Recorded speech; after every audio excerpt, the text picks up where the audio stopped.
Okay, I'm getting a thumbs up. So we're going to start. Hello to those on Zoom, and hello to those in the front row. And the back, I see you back there. Sorry, I got jokes today. Tough crowd, eh? I said I'd pull that one out. Okay, on behalf of the Peace Planning Conference Committee, I get to introduce my dear friend, Carl Phillip, sitting in the front row. I first interacted with Carl over a workplace group message that basically read, "Do you have the bandwidth for this project?" I, of course, accepted the role as project lead despite finals week approaching and despite the fact that I did not have the bandwidth for it. I guess to prove both to myself and to Juve that I could do it, I had to accept this project. At the time, I didn't know how much work this pitch would require, but more than anything else, I didn't know just how special Carl would become to me. We spent countless hours researching Gen Z values, brainstorming on sustainability, and just holding each other accountable. Carl was the creative, and I was the time manager, as we spoke about yesterday. I could not have asked for a better partner to play my strengths off of. I was so inspired by the way his brain works and how creative he was throughout the pitch. To make a long story short, we won the pitch, and it was largely due to Carl's passion for what he does and the work that he gets to share with you today. A bit more formally, I'll read you a bit of his bio, because he is impressive. Carl Dybwad is a climate activist from a climate advocate from Norway and current design director at Juve Consulting. He's an undergraduate student at Sciences Po, Paris, where he studies politics and government and is currently engaged in scholarship at Vassar College in New York. As a former ASTM delegate to the United Nations Climate Change Conference and former Norwegian youth delegate, Carl seeks to raise awareness on green design and urbanization while catalyzing youth grassroots movements to demand local and sustainable institutional change. Carl, we welcome you to the stage.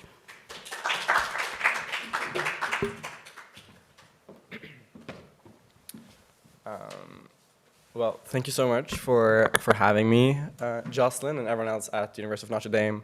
I'm super excited today to talk about some of my work, some of the things I'm passionate about, and about a future, hopefully. I'll hopefully catalyze some of you to action and inspire you to change and to take action in your local communities, or hopefully on the global stage. I also hope to show you how to do it today. I will give you my exact recipe, so I can see all of you next year at the United Nations Climate Change Conference in Egypt. But I want to start with summer presentation now. In November 2021, the nations, advocates, and organizations of the world met in Glasgow for the United Nations Climate Change Conference, also called COP26. I have this number here on the stage and on my presentation, which some of you might wonder what means.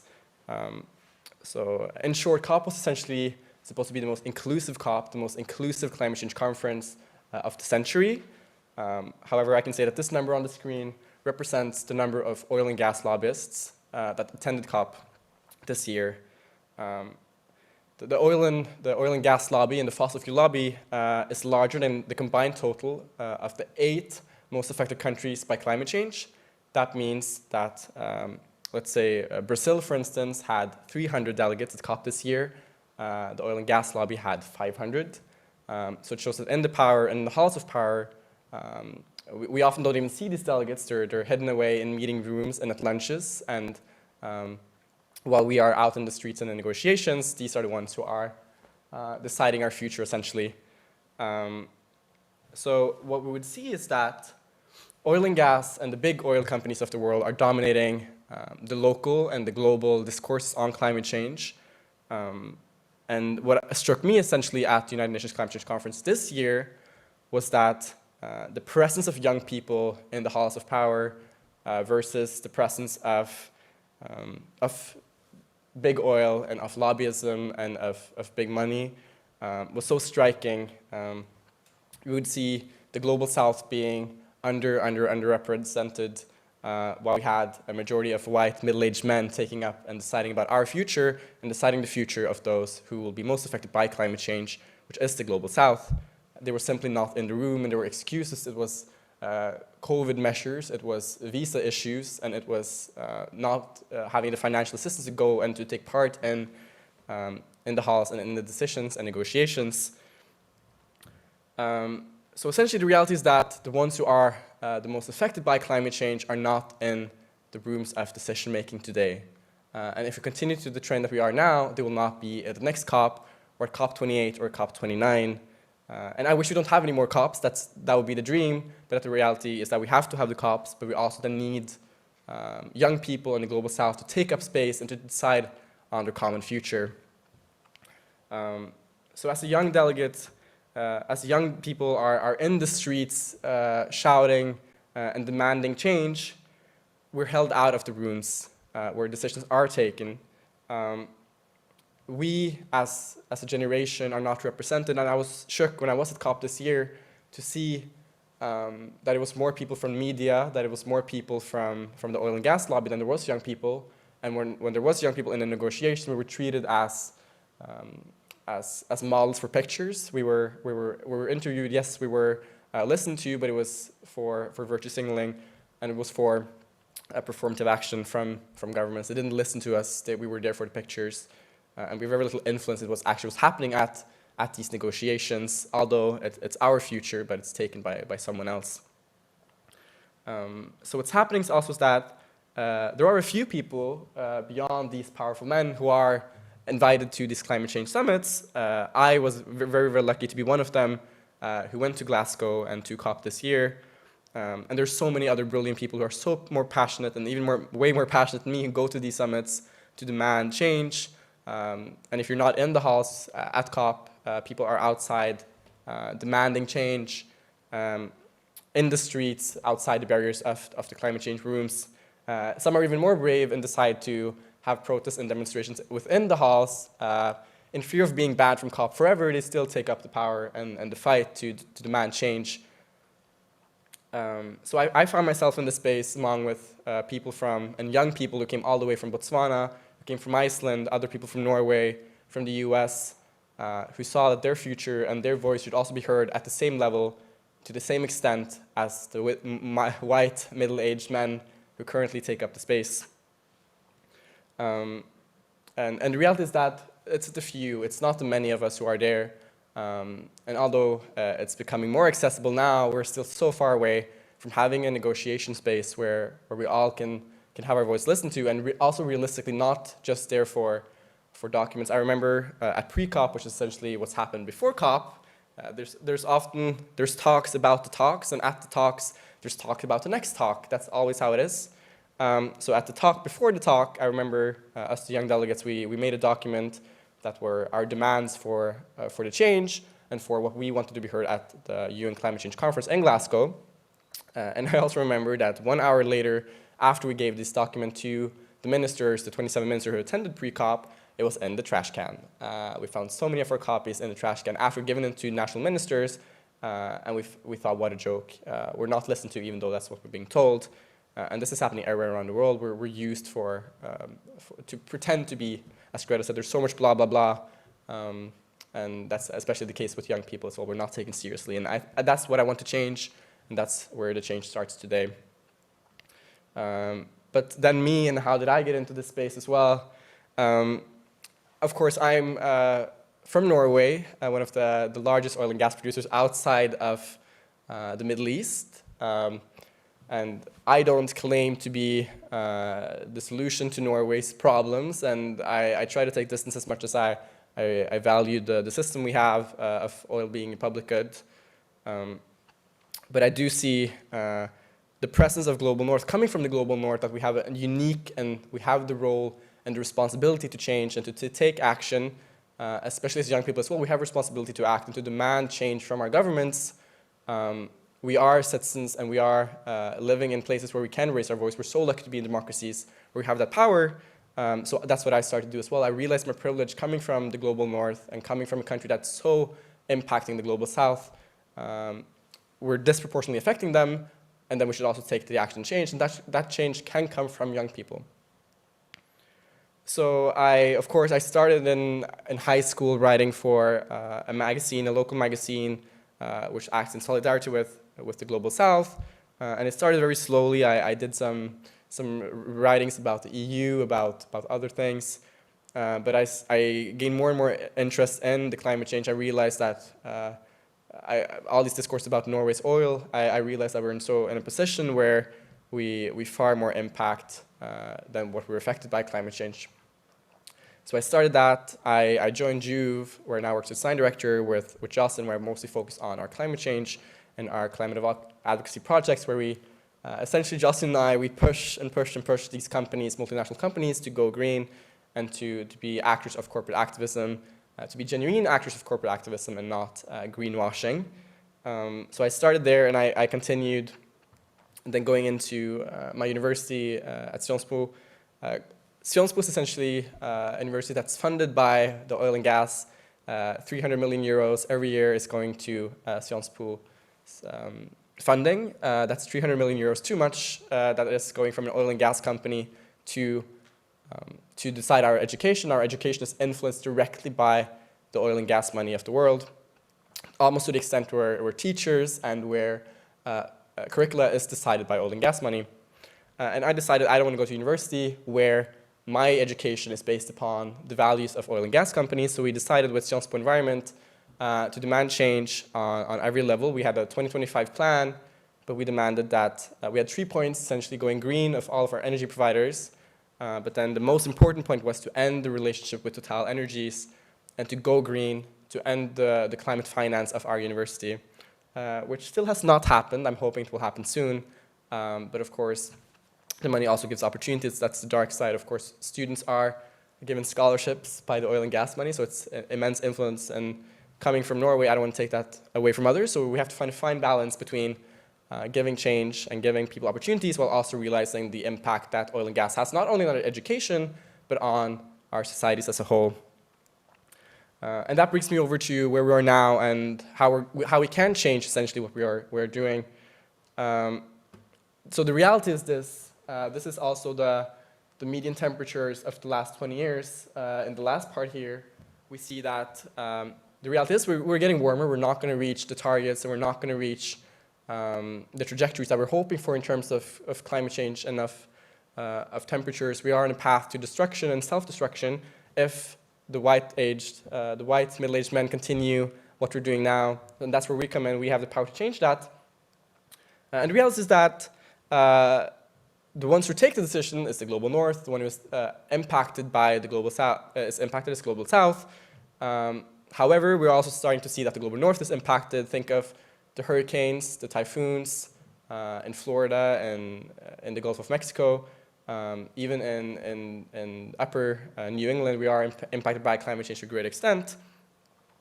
But not only is the global south most impacted, the ones who are impacted is the young people and the future generations. The reality is that if we continue to the current stage, it will be a dark future. I try to be hopeful and I want to be climate positive, but if we continue like this, we have a dark past that we as future leaders have to act upon, the injustice and the problems of the last generations. But we have the power to change that, and we can change that now. Because what I am happy about is that there is some hope in the picture. And my hope mostly comes from that the people who demand the change is our generation. So when I see that our generation take up positions of power, we have the ability to change that. Young people are running for office, young people are going to climate change negotiations, and not only as observers, which I was, but people go there as part of national delegations. And also my hope comes from the part that, especially in climate justice, is that we have this essential topic, which I guess most young people at COP are advocating for, which is loss and damage, which is perhaps the epitome of climate justice in our century. And the hope also comes from that every single young person I knew at COP26 in Glasgow were actors of loss and damage. Loss and damage being that the global north has to pay and act in responsibility of the damages that we're doing, which used to be pretty hard because the global north said, but how do we know what damage we've caused? How do we know that it's us that caused this damage? The week later, the New York Times came with a very good article saying exactly which countries caused climate change and exactly which places were affected. So loss and damage is no longer a guessing game. You could clearly see that even my country, Norway, is responsible for the damage and for the typhoons and for the hurricanes in the global south. So what I'm happy about is that young people are, when we do have the possibility to take up space in climate change negotiations, we are actors of loss and damage, and we demand loss and damage. We demand the $100 billion to be transferred to the global south. So what I see is that in the reality, there is hope, because we already are started. We're already actors of loss and damage, which is what I see as the future for our negotiation and our role in negotiations worldwide. But I think when we think of how we come into this picture, what I see is that the reality of people attending COPs and climate change negotiations is that they're here because they decided that their presence was worth more than ours. They decided that they should take up space, and they decided that I demand change. And I think if these people coming from the oil and gas lobby, coming from countries who are causing climate change, if they decide that their presence is worth more than ours, we can also decide that our presence is worth being there. If we decide that we're worth to be in discussion about our future, we can also take up the space, which we need to do. We can also decide to be actors of the international stage if we feel our presence is worth it, and we are. We are actors of the future, and we should be in the spaces of today, not only in the spaces of tomorrow. So I decided that my presence was worth it, and I decided that I should be a force of good trouble amongst the other young people at COP, which is also perhaps where I see change. Some people would say that I'm a climate activist. I would perhaps see myself more as a climate advocate. I don't rally too much in the streets. I'm perhaps more one of the ones who go to meetings and to write letters to politicians and to follow these negotiations. And I'm so thankful for every single climate activist and every single person attending the rallies, because they're the ones who really push this movement. But then we also need people and advocates who go in and follow and demand change, who talk to their ministers directly. So I think if your role is not to be in the streets, you can easily find your role in more formal settings, which is what I did. And I think that our representation at these events doesn't only contribute to representation for the pictures and for who we are, but I think they can contribute to action and to direct action. The young people I met at COP were so determined. They were going to meetings, they were knocking on every single door without fear of consequences. So when we do get the opportunity to go to these spaces, we have the power to directly engage with decision makers. And I think it's never too late to start. I remember some people I met who were 24 had been to COPs for the last 10 years. I attended my first COP in Glasgow last year. So it's never too late to start. Some people have been there for decades, and I just started. And I think all of us can also start if we decide that our presence is worth being there. Our voice is decided, and our voice is meant to be heard. So I'm going to give you some tools and how you can get there and how we should get there. And what we realistically can change and how we can do it. One of my favorite architects, I'm going to architecture and urban planning for grad school, so I'm trying to see what my future looks like. So I have a favorite Danish architect, the Danes being extremely climate focused and innovative. Bjarke Ingels, he has this idea of pragmatic utopianism, which is essentially that we should look for utopia and aim for utopia, but it has to be pragmatic, it has to be realistic, and we have to have concrete steps to go to the stage of being pragmatic actors of utopia. We can get there, but we have to be realistic, and that, for me, can start at the negotiations. That's our first step towards a better world. So essentially, pragmatic utopianism also embraces the idea of good trouble, that we can all be actors of good trouble, and we can first and foremost vote out our politicians. I always say, if they don't do enough for the climate, vote them out. We have elections. We're lucky to be from democracies, I said, so we have the power to vote out the politicians who don't do enough for the climate. You can refresh and change up our parliaments with young people who have power and the will to change. We can run for offices. We can be actors of good trouble in our local societies, at the city council, at the education board. But it has to start, and it starts somewhere. You can write opinion pieces, which is what I did. You can run for offices, or you can write letters. Of course, there's some critique. I remember when I published my first article about cars and cities, I got 1,000 negative comments about how stupid I was and how young I was and how uneducated I was. But I decided that my voice about cars and cities and phasing out cars were worth more than being called stupid. And of course, this is, again, the generation before us who are afraid of the change that's coming. We're not afraid of the change. It's the generation who's leaving us behind, who's afraid that we're going to take up the space instead of them. Almost as a jealousy in the way that we're coming and we're coming for them. But I think for me as well, the next step in pragmatic utopianism is also going from agency to action. That we can actually take up space because we have agency. We all have agency to change. We're all here today having a will to change and to be actors of justice. But I think that agency also comes with responsibility. I think responsibility to take decisions and to decide. For me, I had to take some decisions as well. What did I want to focus on? What did I want to talk about? What did I want to use my time on? So using that agency with responsibility, but also responsibility to not only take decisions that would benefit me. I don't do this for myself. I do it for the global south and for those who are in the unjust spaces.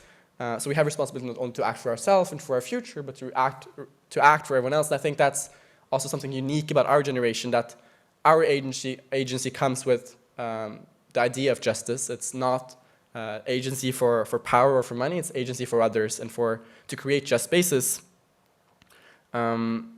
And especially in the fight for climate change, that agency is to be agents of climate justice around the world, especially as privileged as we are coming from the global north. So I think then moving forward and seeing how do you see your role in the way and where do you start? I think you can both be an actor of climate justice on a very local level, but you can also be an actor of climate change on the international level. It's more about where you're comfortable and finding change and demanding change. I think as well, which is why I'm going into architecture, that in most cases local agency and local activism is far, far more possible, but also more realistic and effective than going to these summits for the blah, blah, blahs. It's a copy is a circus, essentially, and you go there to smile and for the pictures and to follow, but then, as we said, most of these decisions are taken behind closed doors, which is why I'm going to architecture into the built environment, because I see that the power we have to change can happen so much more realistically within a neighborhood or within the city than at these massive negotiations. I also recently met my teacher, and she said she completely disregards these summits because if you view climate change, if you view these summits as like the solution to climate change, you're completely wrong. Climate change isn't fixed by a treaty, or it's not fixed from up down. It's fixed from communities coming from the ground up. Climate change happens everywhere. It's not fixed with one treaty. I know we did that with the ozone layer. We're super effective there, but climate change has become so much more rapid and so much more complex. So I see the local change as equally effective than what I do or what people do at these climate summits. I think also there is something on narratives and framing. I think being a young person, they often see you as a generalist, but I think if you go into these spaces and you're the expert, I mean, the people who go to these summits, they claim to be experts, and I greatly value the scientists, but when we have these old people coming from the big oil companies, seeing that they're the expert as well, I mean, then you can also be an expert, if that is in global climate change justice, or if that is in the area of urbanization, which is what I'm working on now. So I think getting credibility, and that credibility will come from framing and from having a strong narrative. And then once you have that narrative, for me it took some time. I was looking into circular economies, I was looking into green design, which is I still work on. But I then found that urbanization was the part that I want to take. And then once you have that narrative, it's about pushing that narrative and putting yourself out there. So narrow down and go deeper into your message until that message is what you can scream from the top of your lung confidently to the leaders of the world. So although I saw local change as highly effective, and I probably do more now than before coming to COP, I think in August and September 2021, I saw that being an observer at these climate change conferences where delegate was perhaps the most effective tool for me to initially bring out that message of climate justice and of loss and damage, which is what I focused on with ASTM. ASTM doing essentially translated from French to act in solidarity with the global south. So loss and damage was the only thing we focused on and the only thing we followed in the negotiations. But then I had that message of this 2 weeks, I'm only going to talk about loss and damage. I'm not going to be the generalist. I think put yourself out there as this loss and damage expert in a way, with great help from the team that I was working with, but then also with all the young people who were far more competent in loss and damage negotiations than I was. But then I promised you that I want to talk with how you could get to COP and how you can follow and become an actor of the international stage and how you also can bring climate justice to these spaces. So COP27 is coming up in Sharm el-Sheikh in Egypt in November 2022, the first African COP and also perhaps the COP of loss and damage, which is I think why essentially this year is the most important year for young people to take up space and on the global stage. I want more young observers. I want more young delegates of national delegations. I want us to be in the halls of power and to be in the rooms where decisions are taken and to actively list and voice our opinions. I remember going to COP26 in Glasgow, and when we first had the opportunity to get into negotiations, the people who did spoke up was, of course, Saudi Arabia, Russia, China, and the US, but also young people who, as soon as the microphone opened up, it was the young people who decided to speak up, not the oil and gas lobby who were doing their work in the shade. But I want us to be there, and I want us as more people to get to COP, and not just the media halls and the blitz of the cameras, but I want us to be there because we're so effective as well. We come with clear intent. I came with clear intent of loss and damage, but so many people can also get there, be even more specific than me. So COP essentially has admitted NGOs. There's this at COP in Glasgow, there was 514 NGOs who were accepted and who could send people to COP. The University of Notre Dame is one of the organizations who was admitted to COP26. That means 514 different emails you can send and 514 different opportunities you have to take part and to become an actor of the climate negotiations. That's essentially what I did. We sent a lot of emails who often started with something simple as, hi, my name is, and what my focus area was. We sent probably 50 emails to organizations in France and in Paris and in Luxembourg, which ended up being complicated for me to explain that I was from Norway, but I was living in France, but I was representing an organization from Luxembourg advocating for the Global South, which was this long speech I had to have every time I met with people. But it was still worth it because the organization I ended up representing, ASTM, were so focused on justice and so focused on loss and damage that we in the global would have to pay our fair share for the responsibilities of climate change. So I think when we do take that step, the 514 emails, even that is to the University of Notre Dame, where who can send people to Egypt this year, I think start already now. At COP, I want so many young people that we fill up the rooms. I want young people to be overwhelmed, the 503 oil and gas lobbyists. I want us to be double, I want us to be triple of that. And that starts with the emails. That starts with sending the emails to the organization who are admitted. I've already done my part. I'm going to COP27, and I think you should start sending the emails as well if you want to be that actor of change. Because you should be. You should take up your voice and use your voice for climate justice or for any other topic you care about. But I think taking up that space should start this year because our time is running out. I showed you the map earlier with the blue to the red. The more we get to red, the less time we have to change. So I think the time to start is now. It's never too late. And it's probably not too late next year as well. But I think the justice starts now, and it can. So what's the future and how do we get there? I'm trying not to be too negative here. I have some climate positivism, especially seeing all the young people coming to negotiations, coming to rallies, coming to the streets. And I think starting with the power of imagination, with the imaginaries that we can have, when we can realize what does the future look like when we do take up space? What will the future look like, and what can it look like realistically? Think of the pragmatic utopianism idea that we have to be realistic about the change that we can do, and I think we are. I think demanding change and demanding $100 billion is very, very possible. It should happen, and it can happen, especially if we push for the loss and damage narrative. If we're we as a generation are clear that our justice and our action comes from the loss and damage narrative.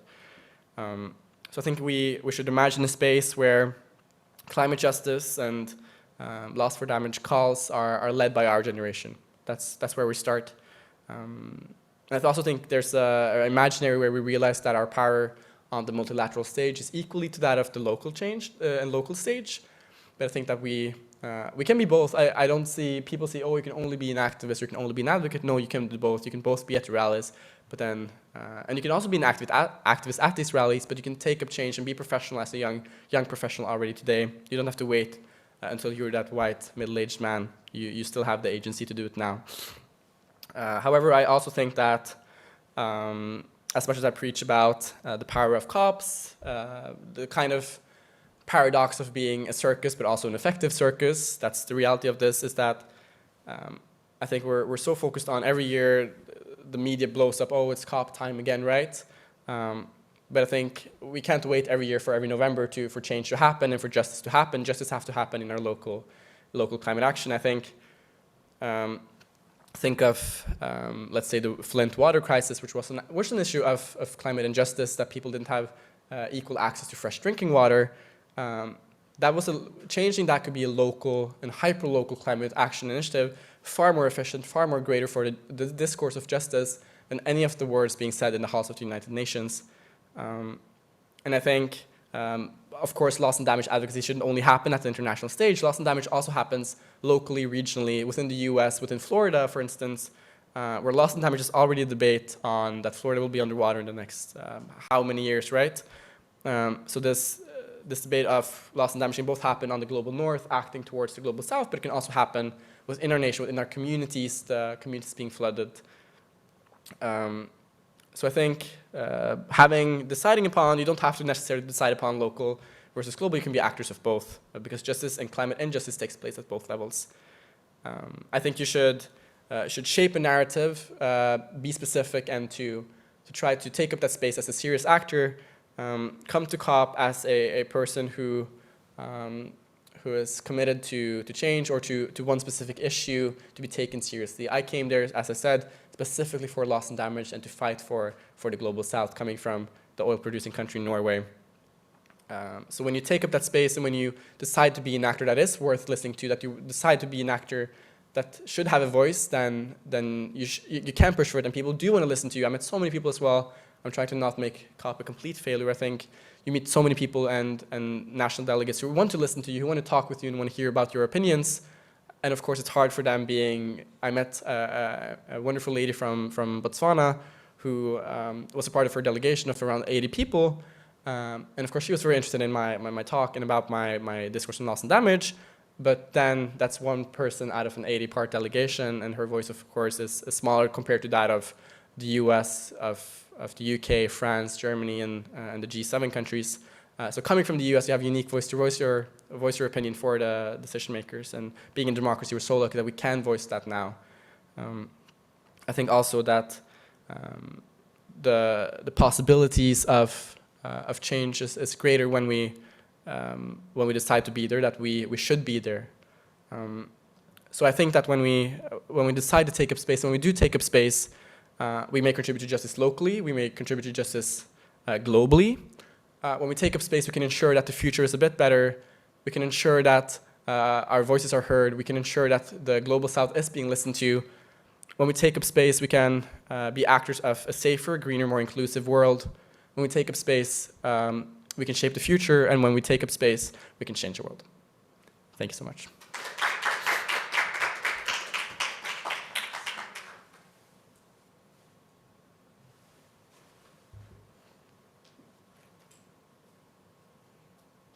Okay, now is a Q&A. First, I'm going to check if we have any virtual questions for you, Carl.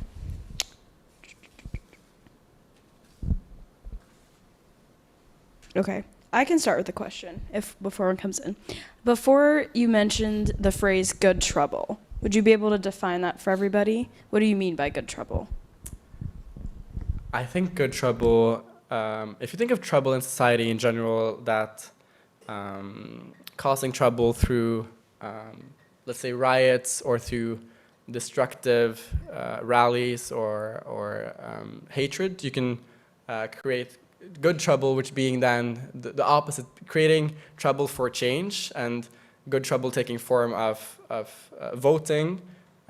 You're creating trouble, and I still think creating trouble comes from disrupting the system, and the good part is that you can create trouble and disrupt the system by voting, by writing letters, by petitions, by showing up to protests. So I think disrupting the system doesn't have to be from looting and from fires. I think the trouble can be good, and trouble can be also perhaps even more effective if we decide to create change through very possible action. Do you see lobbying as being a form of good trouble if it comes from the youth? I think I'm not a big fan of lobbying, although people would probably consider me a lobbyist myself going to these summits.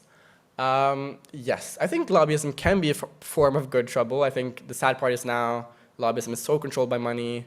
I think lobbyism, and in a realistic world, I wouldn't want lobbyism to happen. I think politics should be transparent and just, but I think perhaps young people can change the perception of what lobbyism is, and lobbyism for good change, or being an actor of good lobbyism, perhaps something we should embrace.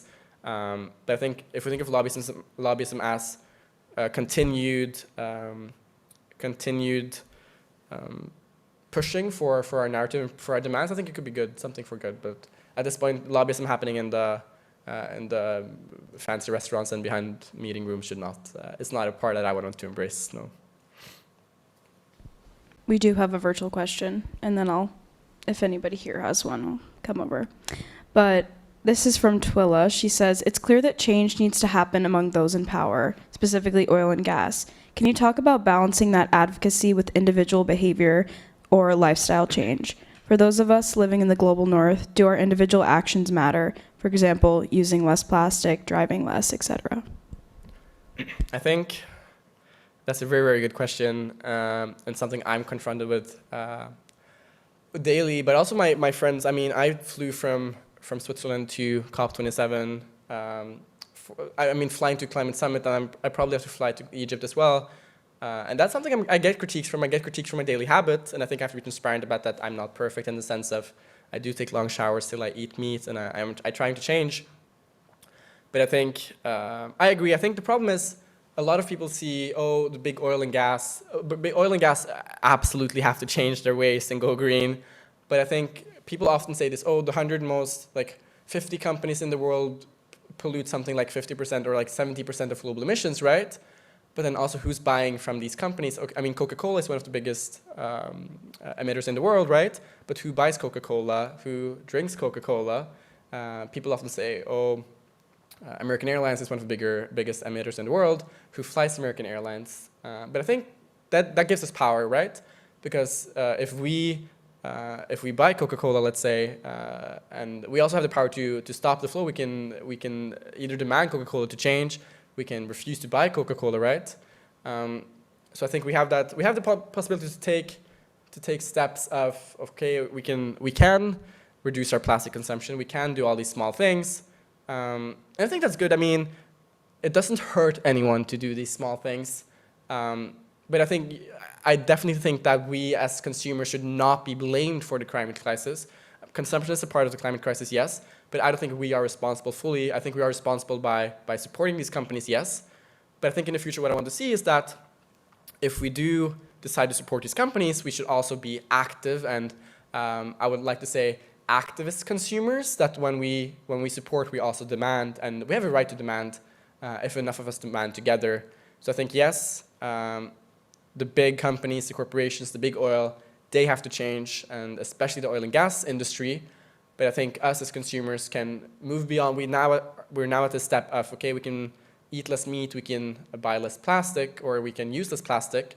But I think in the future, when we decide to be an activist consumer, and that we come together to demand change from our companies, that's where the big emission drop can come from, is our advocacy and our activist consumption, is what I want to say.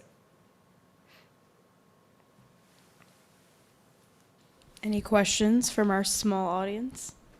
Emily, I'll bring you the mic. Thank you.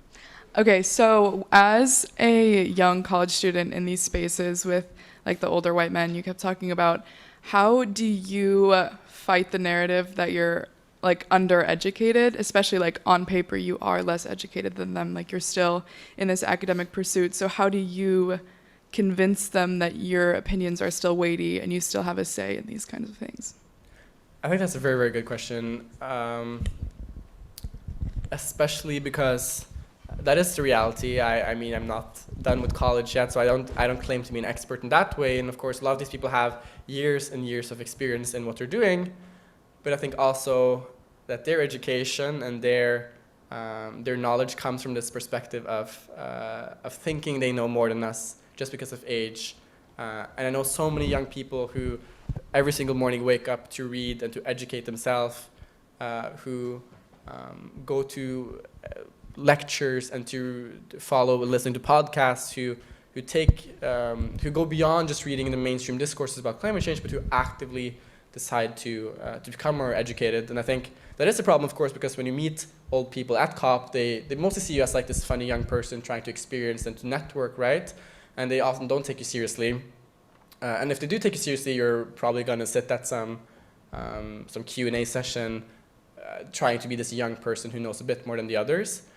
But I think my point of being taken seriously comes from having that very, very clear one message narrative.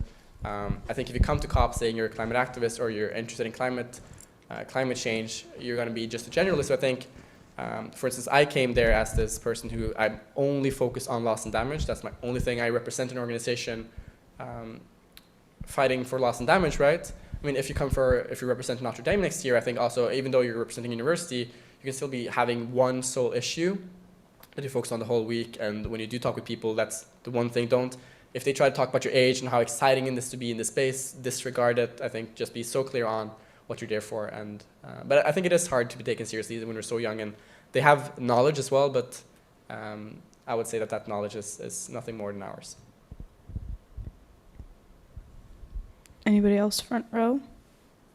Okay, Kyle.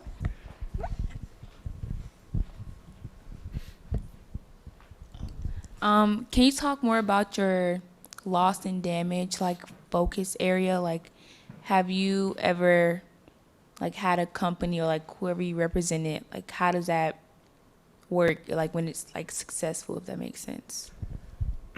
I think, for now, the problem is that loss and damage is still so wide because people don't want to take accountability. Essentially, they say, how do we know it's us that are, how do we know that we're the one emitting or impacting these nations specifically? And I think some part of it is like structural racism and saying, oh, African countries, they don't have the systems to manage the funds we give them, or they would waste it on corruption, right? But then we also have loss and damage, which now is becoming so much more specific. They're saying something is called the Santiago Network, which is this very specific plan on how we can distribute the funds and how we can directly pay back the damage that we cause. And that's what people like in COP. I think at COP26 in Glasgow last year, the focus was more on adaptation and financing adaptation and preparing countries. But I think going to Africa next year, and Africa being the country that's the hardest hit by climate change, I think that's going to be the real talk on loss and damage, where countries are going to demand saying this pollution is caused by you, but it's affecting us. I think it's time to pay up. And that's also something hard as well. And professionally, I know when Jocelyn and I worked together, I think we were very clear that even big multinational companies who are direct emitters should also take part in the loss and damage conversation through not perhaps, or I think for organizations it's harder not to direct payments, but then investing in capacity building, investing in education or climate change education, investing in giving back to the communities who are impacted, which is another way of also being an actor of loss and damage.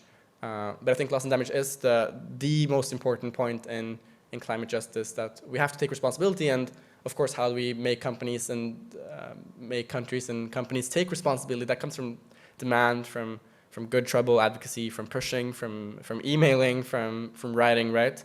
And coming and showing up to the streets. But then I think we have to be smart, where we use that power that comes from the demonstration that comes from writing the letters and actually transform that into action, where we demand climate change finance and we demand loss and damage either through companies or through big companies. But I think, yeah, loss and damage, 2022 is the year for loss and damage, and where I hope that more people will open up to the idea that climate justice can directly take place if we pay finance the countries that are damaged by our actions.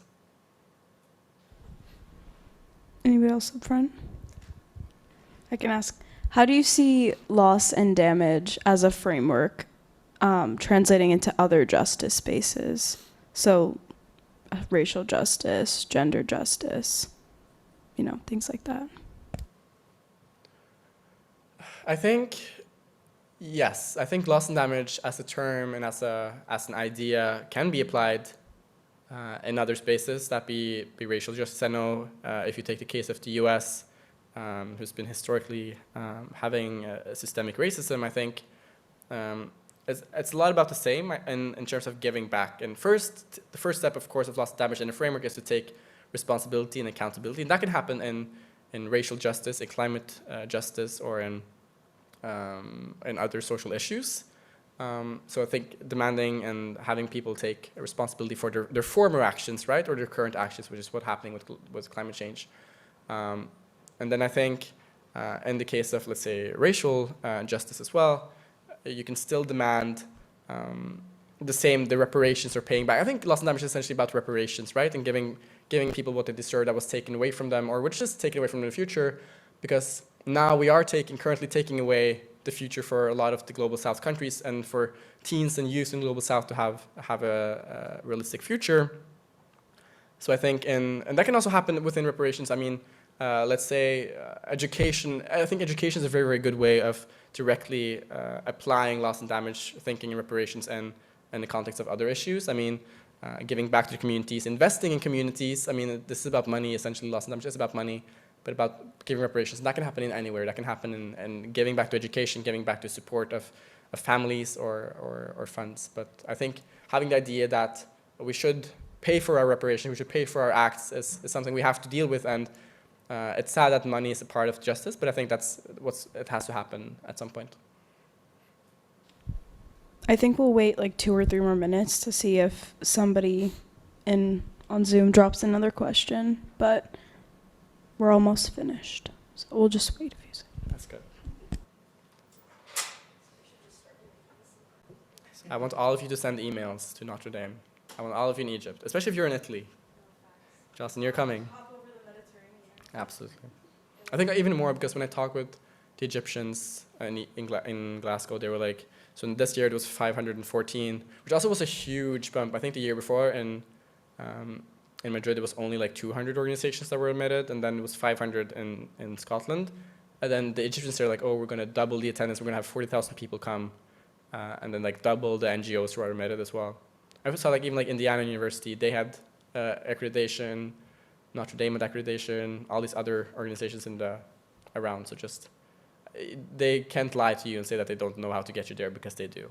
They do have the spot to send people there. So they even have like the email contact. If you go to the website of the UN and accredited NGOs, they have the specific email of the person and the number responsible for giving out the passes. So, I mean, get the badge. I'll CC you on that email. Yeah. I'll BCC you. Sorry. Yeah, nice. I'll CC everybody front row up here. See you in Egypt. Notre Dame. Let's go. Yeah. Okay. I don't think anybody else is going to ask something. So we can close out here. Thank you, guys. Thank you. Oh, Kai has another question. Let's keep going.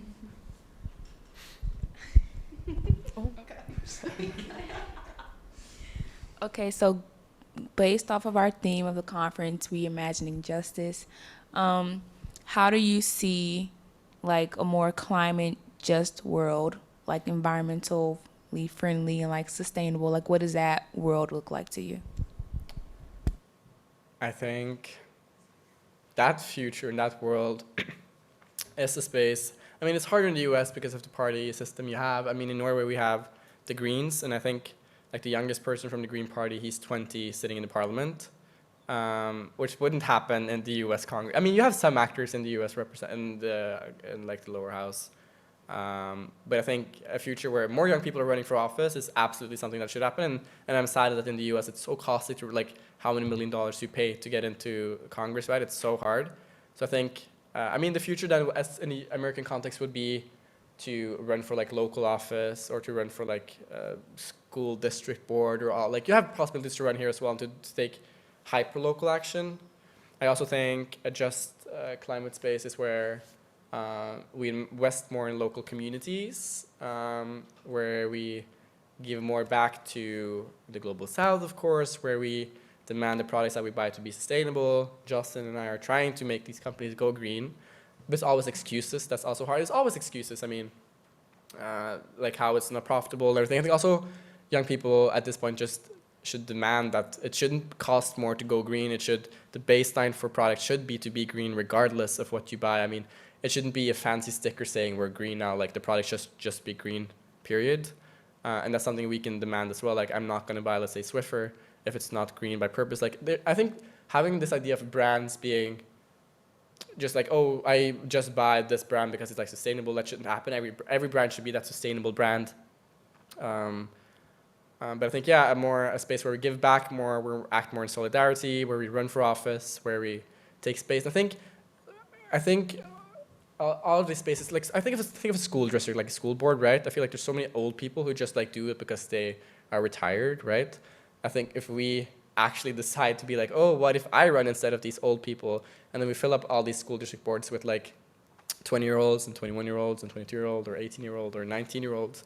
I think that's a very possible thing to do as well. It's not impossible to take that first step or to write for the magazine or to go to COP. I mean, I would love to see young people go to COP. Just send that email.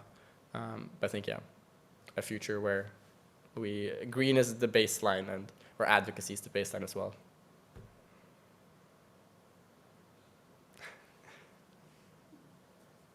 Okay, so you were talking about how you are taking up urban design as a way to like make change.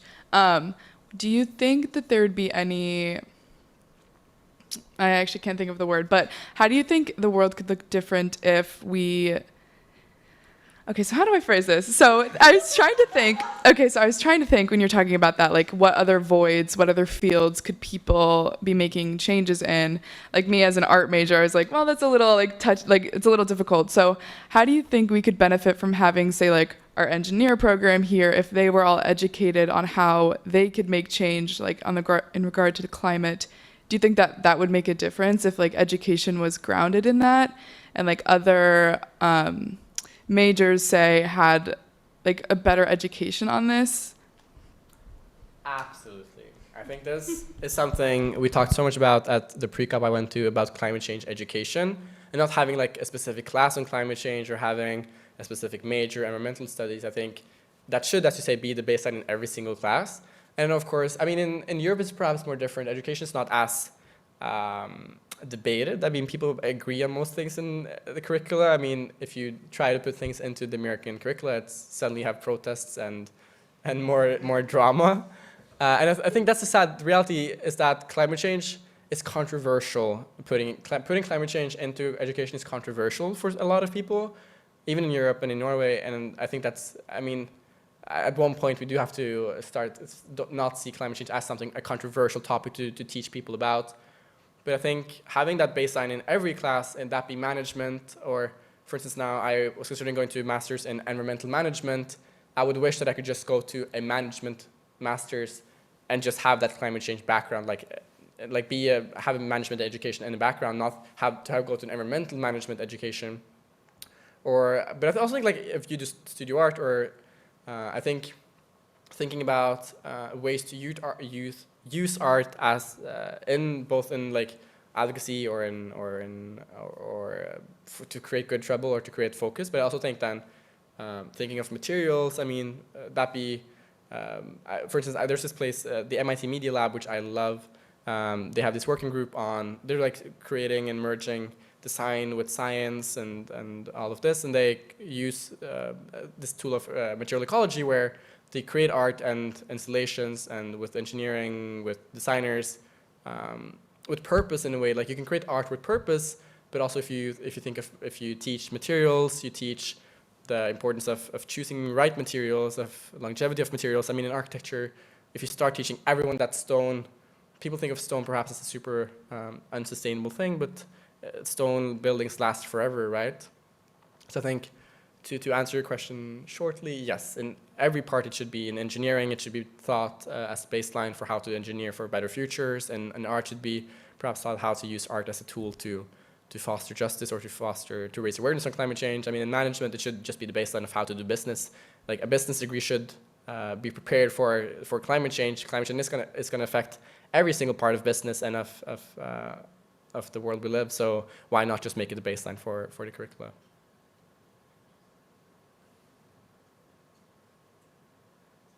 Swinging it back down to the left.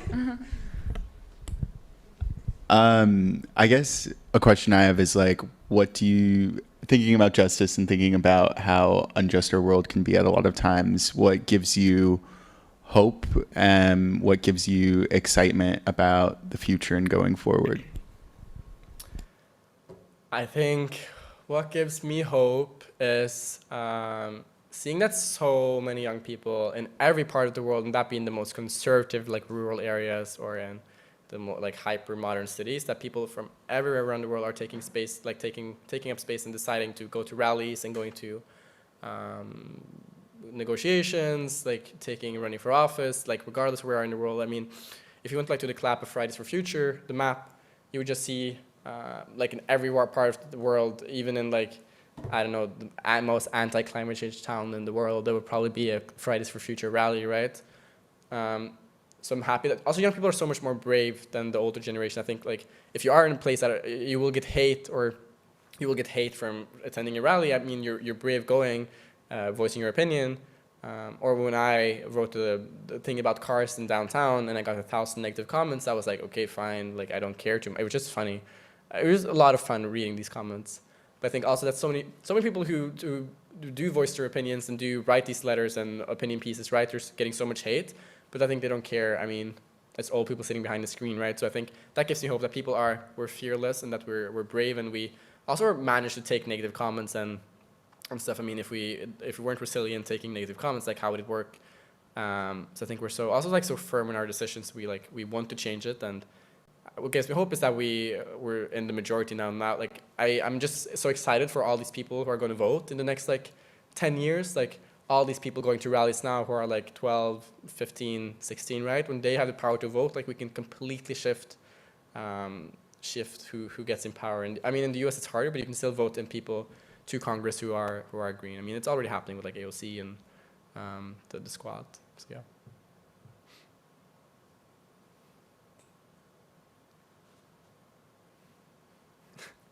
I think this concludes Carl's keynote address when we take up space. Thank you very much for this, Carl.